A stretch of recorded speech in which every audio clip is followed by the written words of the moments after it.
Lesson 2. The Magic Conch. Short introduction. God helped the poor farmer to become rich. The cunning moneylender wanted to have a share of his riches. Could he get it? Let's read the funny story and learn. Once, there lived a poor farmer in a village. He had only a small piece of land which he plowed with his own hands. But the crop he grew from his field could not sustain him for the whole year.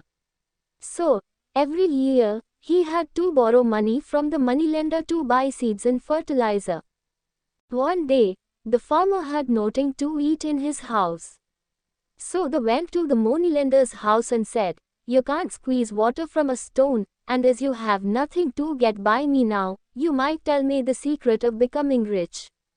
"My friend," said the moneylender, "riches come from Ram. Just ask him and he will definitely show you some way." "Thank you, I will," replied the innocent farmer and returned home.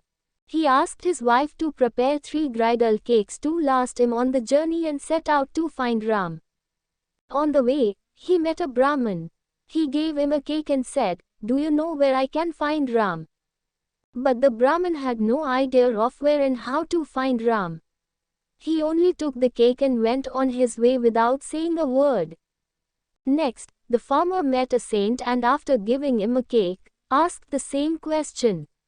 The saint also had no reply to his question.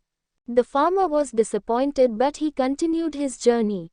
At last, he came upon a poor man sitting under a shady tree. Seeing that the man was hungry, the kind farmer gave him the last cake.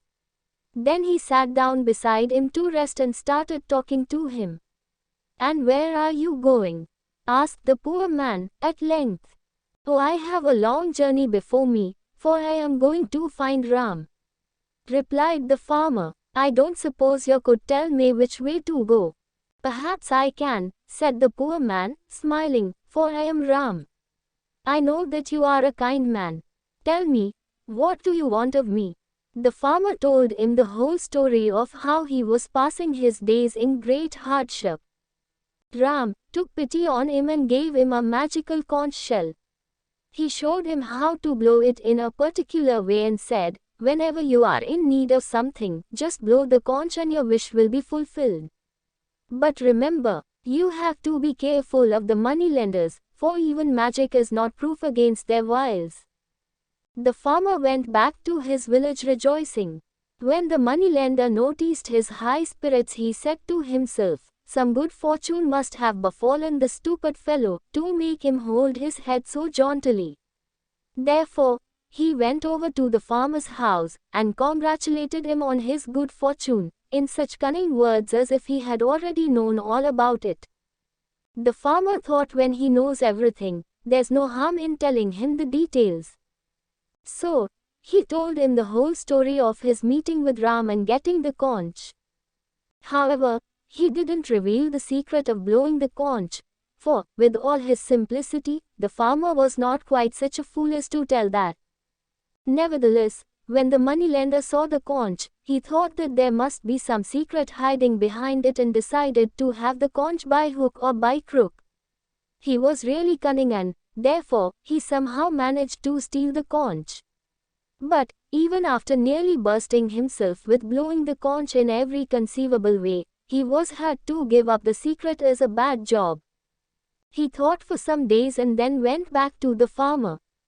"Look here," he said coolly, "I've got your conch, but I can't use it. You haven't got it, so it's clear you can't use it either.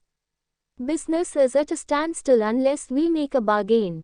Now, I promise to give you back your conch, and never to interfere with your using it. But there is one condition. Whatever you get from it, I am to get double." "Never," cried the farmer, "that would be the old business all over again." "Not at all," replied the wily moneylender, "you will have your share. Now, don't be dogs in the manger, for if you get all you want, what does it matter to you if I am rich or poor?" At last, the farmer was forced to yield to the wish of the moneylender. From that time, no matter what the farmer gained by the power of the conch, the moneylender gained double. And the knowledge that this was so preyed upon the farmer's mind day and night, so that he had no satisfaction out of anything. At last, there came a very dry season again, so dry that the farmer's crops withered for want of rain. Then he blew his conch, and wished for a well to water them, and lo! There was the well, but the moneylender had two beautiful new wells. This was too much for any farmer to stand, and the farmer brooded over it, and brooded over it, till at last a bright idea came into his mind. He seized the conch, blew it loudly, and cried out, "Oh, Ram! I wish to be blind of one eye." And so he was, in a twinkling, but the moneylender of course was blind of both, and in trying to steer his way between the two new wells, he fell into one, and was drowned. Now this true story shows that a farmer once got the better of a moneylender, but only by losing one of his eyes.